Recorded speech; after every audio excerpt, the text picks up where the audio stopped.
Eli Turner, a single father and small-town mechanic, just wanted a quiet dinner with his daughter, Sophie.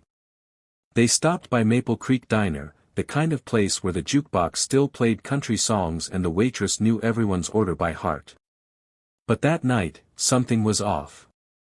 Sophie leaned toward her dad and whispered, "Daddy, can we help her?" At the corner table sat a woman, soaked from the rain, clutching a worn-out purse, while two rough-looking men stood over her, their voices sharp, their eyes mean. Eli didn't hesitate. He stood, calm but firm. "That's enough," he said. The men sneered. One pushed his shoulder. But Eli didn't back down, and within moments, they stormed out, muttering threats. The woman looked up, trembling. "I owe you one," she said softly. Then she disappeared into the rain. That should have been the end of it.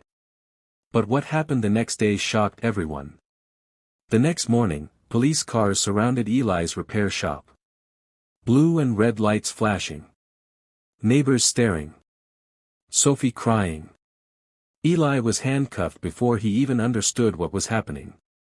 They said his truck was found near a stolen government vehicle, used in an overnight heist. The license plate, his. The driver, unknown. And the witness who identified him? That same woman from the diner. Except now, she wasn't shaking. She wasn't scared. She was wearing an FBI badge. "Eli Turner," she said. "You're under investigation. But if you think that's where this story ends, you're wrong." Later that day, Eli sat in a small, cold interrogation room. The woman introduced herself as Agent Maren Holt, and told him the two men from the diner were undercover agents. She claimed Eli ruined their operation by stepping in. But something didn't add up. The agent's behavior, her vanishing act, the stolen plates, it all smelled wrong. So Eli did what any father would do when the system turned against him. He grabbed Sophie, and ran. Through the woods, past the bridge, into the night. His phone buzzed with missed calls and unknown numbers. He was a wanted man now. But here's where things take a darker turn. Because that night, when he checked his truck, there was a hidden tracker underneath. One that wasn't government issued. Someone else was hunting them. And if you think this couldn't happen in real life, think again. Most people never see danger coming until it's right outside their door.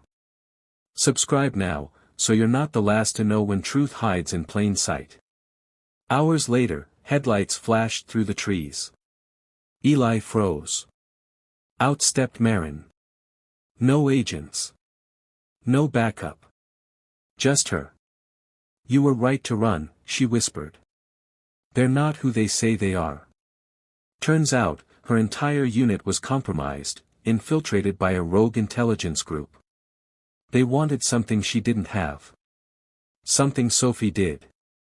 Because the bracelet on Sophie's wrist, the one she'd worn since the diner, wasn't just jewelry. Inside it was a microchip. Encrypted data. Evidence of something massive. "Where did you get this?" Maren asked. Sophie's eyes widened. "The nice lady at the diner gave it to me." That's when all the lights outside went out. Engines roared in the distance. Voices called Maren's name, but not the way allies would. She turned to Eli, voice trembling. "If they find us, they'll never let her go." He held Sophie close. "Over my dead body." Maren nodded. "Then we fight together." They prepared for whatever was coming. Flashlights moved closer through the trees. The bracelet blinked once, and stopped. What was on that chip? Why had they targeted Sophie? And who really gave her that bracelet? No one in Maple Creek ever found out the full truth. But some say the diner burned down that same night.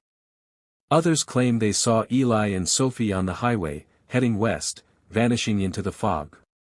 We've all heard stories like this before, good people caught in something they never asked for. But this one? This one feels different. Some call Eli a hero.